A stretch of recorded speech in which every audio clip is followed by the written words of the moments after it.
Back to that breaking news. Firefighters were responding to a water rescue in Sacramento County. Let's get right to Aaron Heft.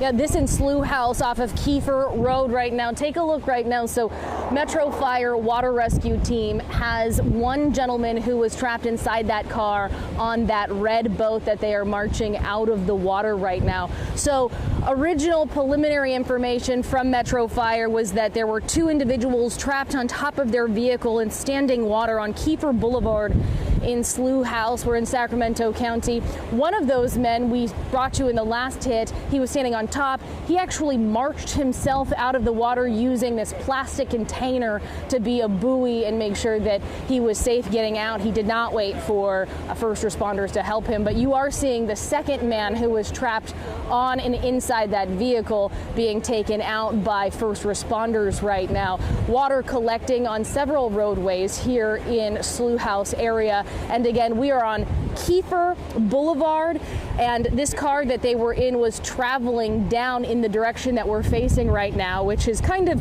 northwestward. And yeah, just stay with us so we can get you a little closer look as these responders march this gentleman out. Again, two men were taken out of a vehicle that got caught in standing water here on Kiefer Boulevard in Slough House in Sacramento County. Metro Fire crews actively working to get these two men to safety. One man took himself out using just something that was in the vehicle to buoy himself out and march out himself. And the second gentleman, as you're seeing live right now, water rescue. Just a reminder not to ever drive in any type of water that you don't, well, one, never to drive in any type of standing or flowing water, because realistically, you never know how deep it is and what your car can and cannot do.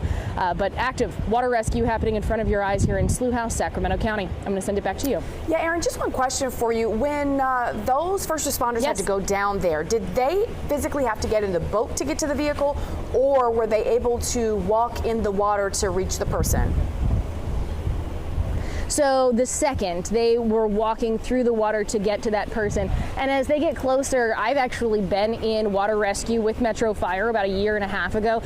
These are wetsuits. They keep these gentlemen and ladies with Metro Fire completely dry. They obviously wear hard helmets too, just in case there's debris in the water. This is not a swift water situation, but instead a water rescue itself.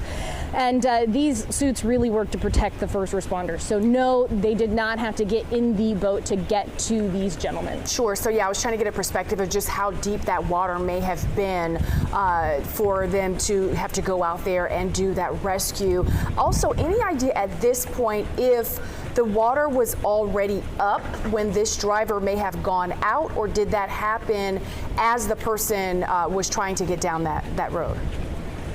You know, right now that's pretty unclear, because this water, I mean, we were about 12 minutes away at Deer Creek, which Deer Creek actively is covering Scott Road. When we heard that this call was happening, we beat feet to here. It was about a 12 to 20-ish minute drive.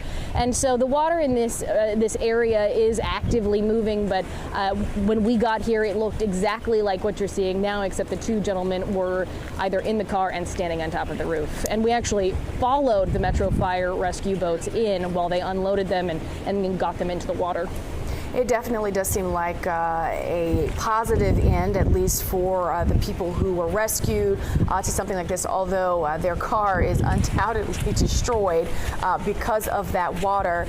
But something that, Aaron, we appreciate you bringing live for us to be able to show our viewers and explain to them and show them just how things like this do happen. And again, very important warning, Aaron, as you mentioned, when there is standing water, you don't want to drive through it, you don't want to walk through it, because you have no idea what's in the water or just how deep it is. Yep.